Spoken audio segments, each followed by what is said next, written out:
This was my first time listening to a full-length Saint Etienne album, and I really dug it. A lot of the songs have this ambitious innocence about them, so it makes taking solace in them a very smooth experience. The implementations of dreamy ambience, watery electronics, and introverted vocals can be irresistible at times, especially on songs like Pond House and Penlup, where the payoffs envelop you to the point of spiritual release. There are a couple of songs where they feel like they don't go anywhere or lead to anything satisfying like the opener, but those moments are few and far between. The dreamy ambient pop and detailed bits of IDM are pretty satisfying, to be honest. I like this one a lot. Eager to hear more.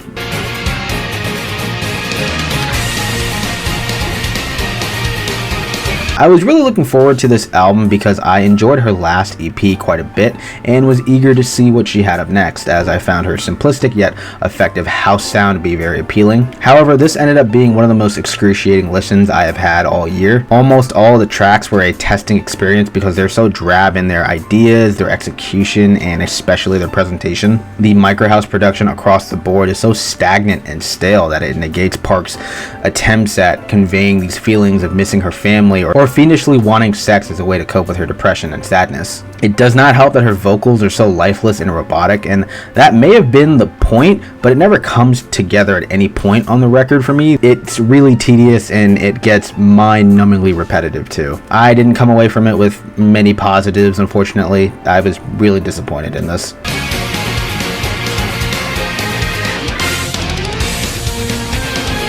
These are just rehashes of songs off of Solar Power, except the only difference is Lorde is singing in the native New Zealand language. Otherwise, the instrumentals are the exact same, the verses and choruses are exactly the same as well. I would have preferred to hear some instrumental revisions because I don't see the point of this EP.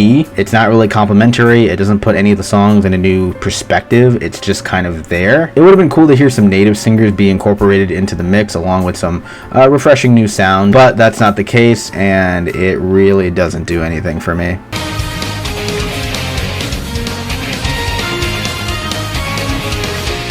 This album is awesome. The legendary rock band go the route of post-industrial and noise rock, and it ends up turning into one of their best albums in a while. The sound design and attention to sonic detail is second to none, as each song will place you in these otherworldly atmospheres that can sometimes be punishing, like the song More, sometimes cryptically beautiful, like the song Don't Walk Away, and sometimes celestial, like the song Hey. Not to mention the vocal harmonies from Alan and Mimi are gorgeous. They're also the driving forces through these abrasively intricate soundscapes, almost like a light guiding you through the unknown. One of my favorites of the year so far.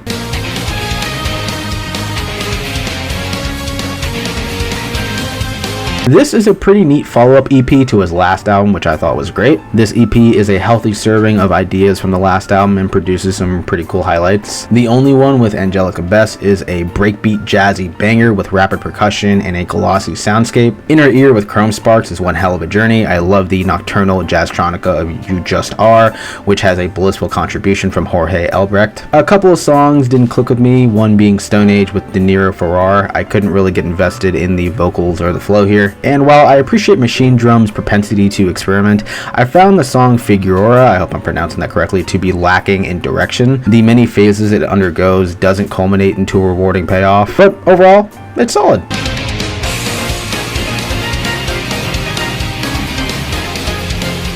This album is comprised of songs off of their last two EPs with an additional song, which is just a quick 55-second interlude. If you haven't heard those EPs, then I highly recommend listening to this album. I absolutely adored both of them for their amazing production, imaginative songwriting, and captivating vocal performances. The group just continue to expand and experiment into a realm of their own, and I don't know anyone else on their level of creativity right now. It is technically a 2021 release despite the first EP coming out last year, so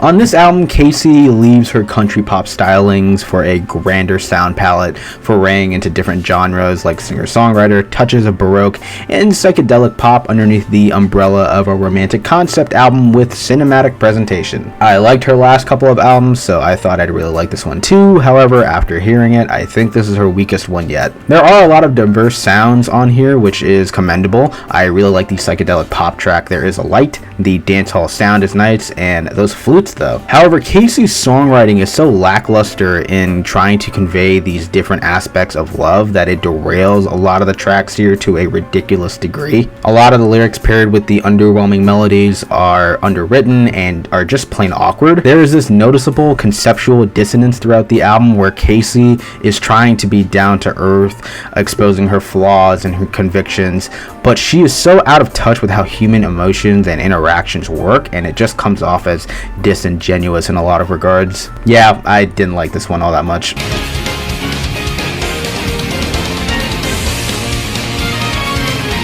Have you ever heard an album that doesn't make any sense, yet it makes perfect sense as to why it doesn't make any sense in the same breath?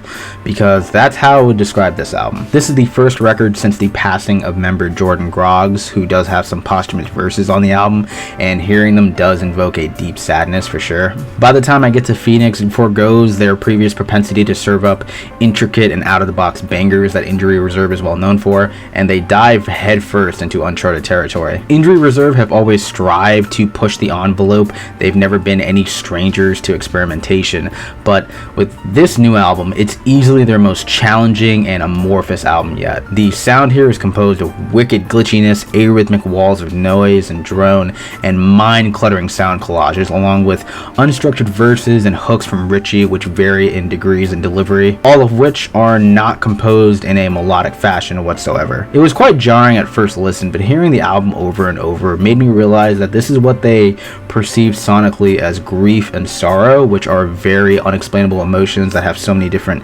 effects and facets about them in my eyes. So applying that notion gives every inch of the sound on this album so much more weight and room for interpretation. While this is not my most favorite album this year or anything, because I do think a couple of the songs wane in their intent and feel a bit out of place, I will say this is the most powerful album experience I've had so far this year.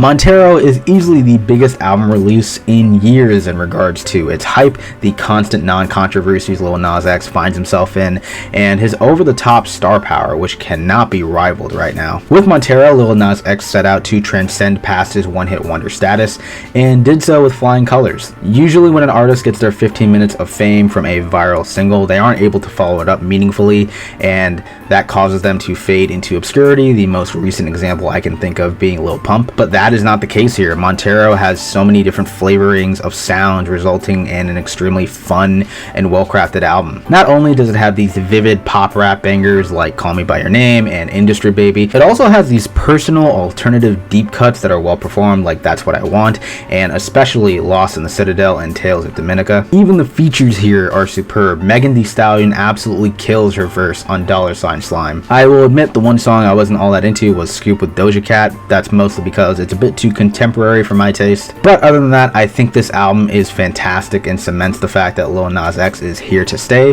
which I couldn't be more excited about. Those are my thoughts. What are yours? Let me know down below. Consider liking and subscribing if you enjoyed the video, and thank you for watching. See you later.